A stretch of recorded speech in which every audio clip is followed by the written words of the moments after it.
I think we can improve our rebounding still. I think we need to do a better job of blocking out and not giving people second chances. I think we still need to take care of the basketball better. I think that can be improved.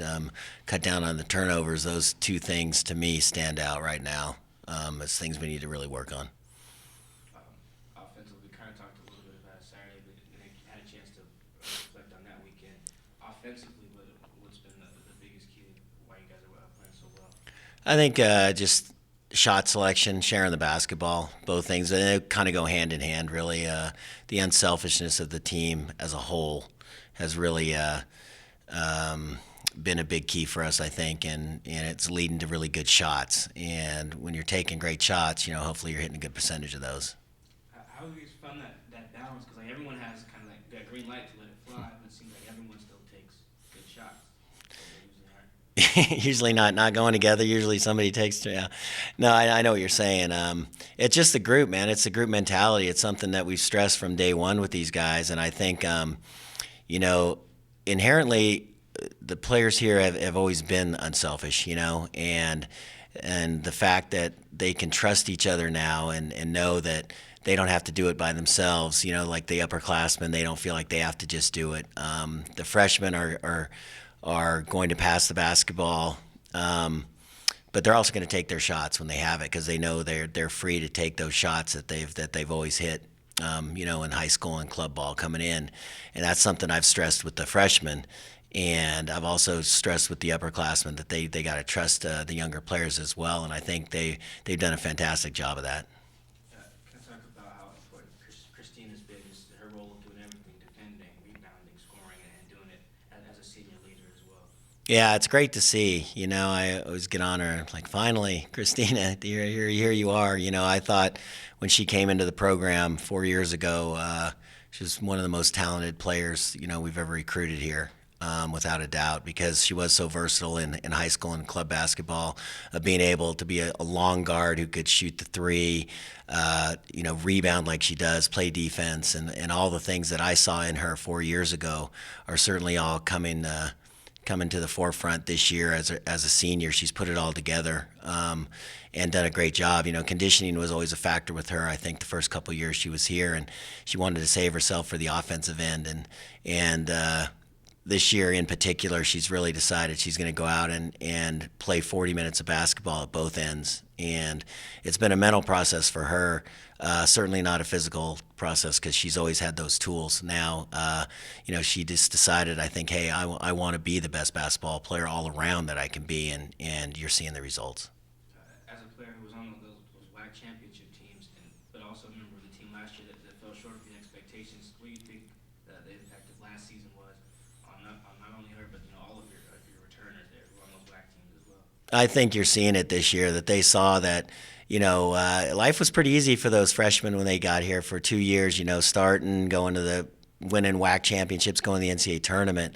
And they got a healthy dose of reality last year of you can't just show up and do that. And I think I saw it the day the season ended and everybody was in the gym and ready to go out and get ready for this year. And I think that's had a huge impact on this year for sure, the way last year ended, and the expectations we had. And going back to what you saw in her when you recruited her, how rewarding is that for you to kind of see that pan out, over that 4 year span, like you probably envisioned when she signed? No, it's great, man. It's that's what every coach wants. You see all the potential in players, and I always tell them that's what I want to get is 100% out of every player that comes into the program if possible.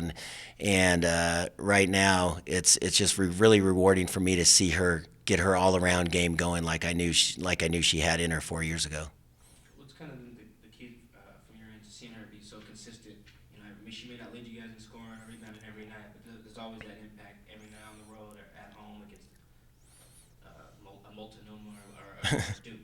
Yeah, I think she realizes that she can impact the game without having to make a bunch of three-pointers. And because I think she felt like that's what she had to do the first couple of years for sure she was here. And even last year thought scoring, it had to be all done at that end. And I think now she realizes, man, that she she can impact the game with her passing, with her rebounding, with her defense, just as much as with her shooting.